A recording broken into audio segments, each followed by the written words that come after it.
a Canadian radio sanctuary podcast.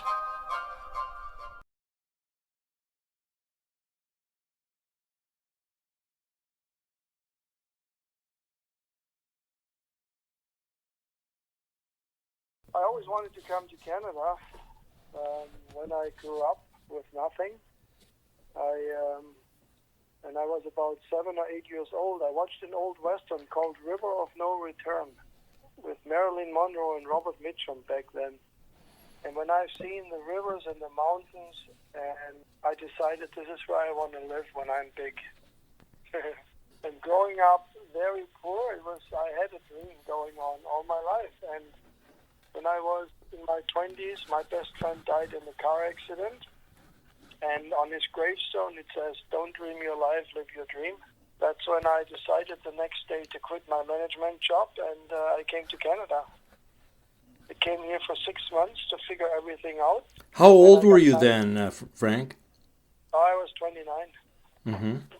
But I knew it's now or never, last chance, and I did it. So you followed your dream. Where did you first land in Canada? Was it in this area in British Columbia? Oh, yeah. Yeah, Vancouver. And then I traveled extensively. I started in Washington all the way up to the Yukon and Alaska. Was that a trip you took that lasted many months, or how did you do that? 6 months I came the first time. Mm-hmm. Yeah, that's when I knew. I mean, I sold all my belongings back then already. I knew Canada, I said, but I had to go back one more time for my immigration. And so that took another 6 months, and then I started my company. Now, what year was it? Are we talking about late 90s, mid-90s? 95.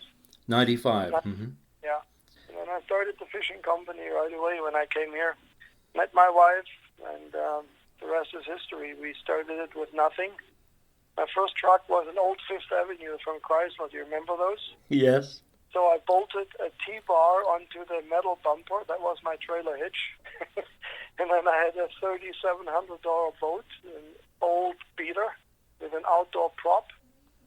And that's how it started. The rest is history. At the beginning, I washed semi-trucks because nobody wanted to do it. And my neighbor had a big company, and they complained. They can't find anybody to wash trucks. I said, perfect. Pays for my advertising. Did anything at the beginning just to survive. For people who don't know this, who aren't living in the Agassiz area and they are listening to this now, where exactly is the Fraser River Lodge? I know it's down McDonald Road by the river. Yeah. How did you get that property? How did that come about? Well, we started out in Chilliwack with a little two-bedroom home in the subdivision. And then we went to Chilliwack Mountain, but we outgrew the location, and then we were looking. And Agassiz was just perfect because it's away from the crowd as fishing goes. And back then, everything was about fishing, nothing else, right? That's why you were known or still are by some people as the Fraser River Fishing Lodge, but your actual name is Fraser River Lodge. It is true. We modified the name, ages ago, because what started out as fishing in 2007, we decided fishing has no future with a business like that, at least not standing on the one fishing lake. And that's when we decided to go into weddings, and that was the jackpot.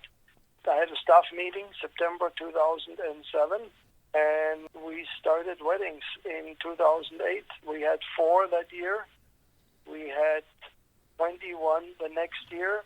We had 53 the next year.